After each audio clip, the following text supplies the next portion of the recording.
So we're diving into Tata Motors' latest quarterly results, and honestly, it's a fascinating story. On the one hand, you've got this global luxury giant, JLR, getting hit by some serious headwinds. But on the other, you have parts of the business that are just firing on all cylinders. So what's really going on under the hood? Let's break it down. Okay, let's just get right to it. The big headline number that grabs you right away is this. Revenue is down 2.5% compared to this time last year. Now, for a company this massive, that single number makes you ask a really important question. Is the whole company struggling, or is one specific part dragging everything else down? And that question really gets to the heart of the matter. It's exactly why we're calling this a quarter of contrasts. You see, that negative number at the top doesn't even begin to tell the full story.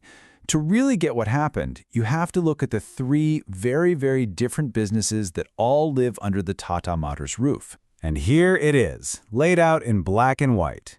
You can see three totally distinct stories playing out. Jaguar Land Rover, which brings in the most money, is just barely profitable with a 4.1% EBIT margin. Then you've got the commercial vehicles division, the absolute star of the show, posting a fantastic 9.7% margin. And then there's the domestic passenger vehicle unit, which, you can see, actually lost money on its operations. Three divisions, three completely different results. Now, you're going to hear us talk a lot about EBIT margin. It's an absolutely crucial number. All it is a measure of how profitable a company's main business is before you factor in things like interest payments and taxes. So you can think of it as a pure look at how well the core operations are performing. Let's start with the biggest piece of this puzzle, Jaguar Land Rover. I mean, it's the largest source of revenue, so its performance has this huge, outsized impact on the whole company. And this quarter, the story of JLR's profit struggle really begins and ends with international trade drama. And the drop in profitability was, well, it was severe. Just look at this. This time last year, JLR's EBIT margin was a pretty healthy 8.9%. This quarter, it got chopped by more than half, all the way down to just 4.0%. A plunge like that has a massive, massive impact on the bottom line. So what on earth caused such a dramatic fall? Well, the company points the finger at one main culprit: a new, incredibly hefty 27.5% tariff on its cars being shipped to the United States.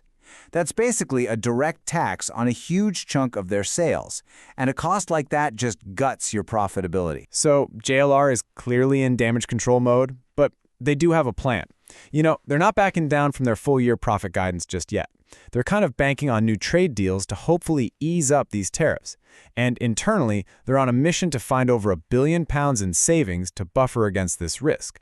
The ultimate goal, the North Star, is to fight their way back to a strong, double-digit EBIT margin. Okay, now let's pivot to the complete opposite end of the spectrum. While JLR was out there battling these huge global headwinds, Tata's commercial vehicle business, we're talking trucks and buses, was the absolute bedrock for the company, providing some much-needed stability and really impressive profits. I mean, this slide just puts it all into sharp relief, doesn't it? On the left, JLR's revenue is down over 9%. Its margin got crushed. But look to the right. Even though the commercial vehicle division's revenue dipped just a little, its profit margin actually rose to a super robust 9.7%.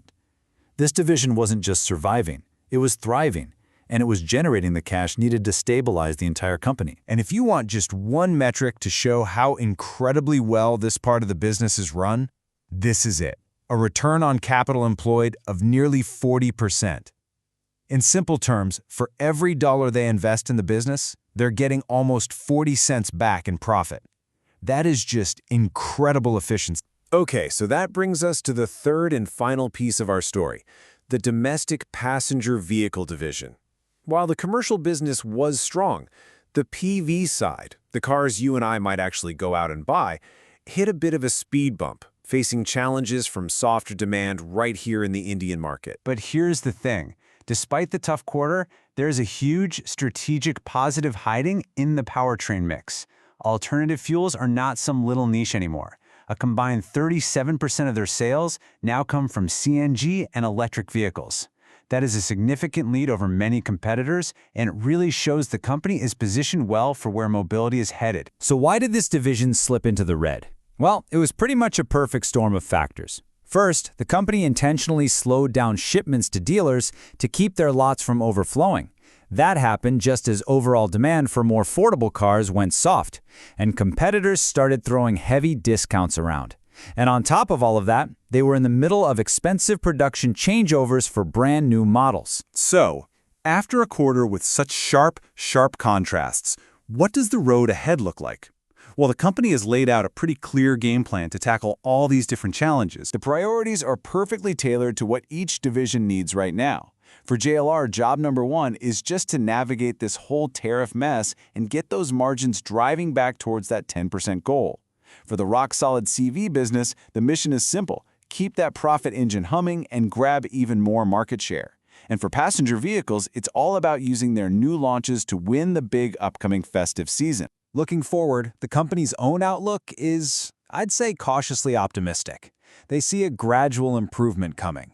They're banking on a few key things: continued government spending on infrastructure, the hope for lower interest rates making cars more affordable, and of course, a lineup of exciting product launches to get people back into showrooms. So, in the end, Tata Motors finds itself fighting a battle on two fronts. It's navigating all this global trade uncertainty with JLR, while trying to reignite demand for its cars back home.